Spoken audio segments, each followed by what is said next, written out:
అయితే మనకు ఒక చేతిలో కమండలం అనేది ఉంది. సో ఆ కమండలంలో ఏం స్టోర్ చేస్తారు? జనరల్గా అందరు తెలిసిందే, వాటర్ అనేది స్టోర్ చేస్తారు.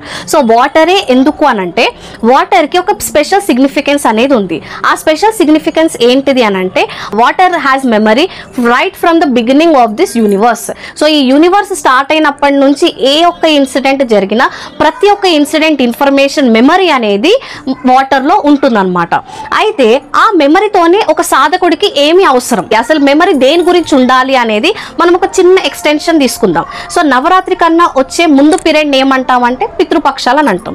సో పితృపక్షాల తర్వాతనే మనకు నవరాత్రి ఎందుకు వస్తుంది అంటే పితృపక్షాలలో మనం ఏం చేస్తాం, మన పితృదేవులు అంటే మన తాతలు ముత్తాతలు వాళ్ళకన్నా ముత్తాతలని మనం గుర్తు చేసుకొని వాళ్ళకి పూజిస్తాం.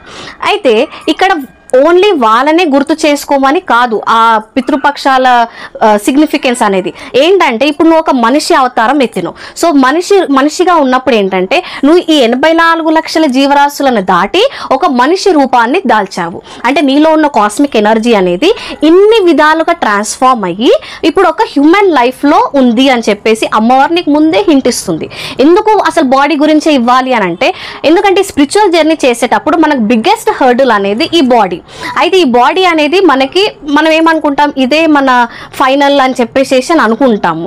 బట్ ఇది నీ ఫైనల్ కాదు. ఎందుకంటే ఇది ఎన్నిసార్లు చేంజ్ అయింది, 84 lakh టైమ్స్ అనేది ఈ బాడీ చేంజ్ అయింది. ఫైనల్లీ నువ్వు ఇప్పుడు ఈ రూపంలో ఉన్న ఒక హ్యూమన్ బీయింగ్ రూపంలో ఉన్నావు. హ్యూమన్ బీయింగ్ అనే కాదు, ఏదన్నా రూపంలో ఉన్నావు అని అంటే అయితే ఇప్పుడు నీది ఫైనల్ డెస్టినేషన్ ఏంటిది, నువ్వు బ్రహ్మని ఆచరించాలి అనేది నీకు గుర్తు చేస్తుంది అనమాట.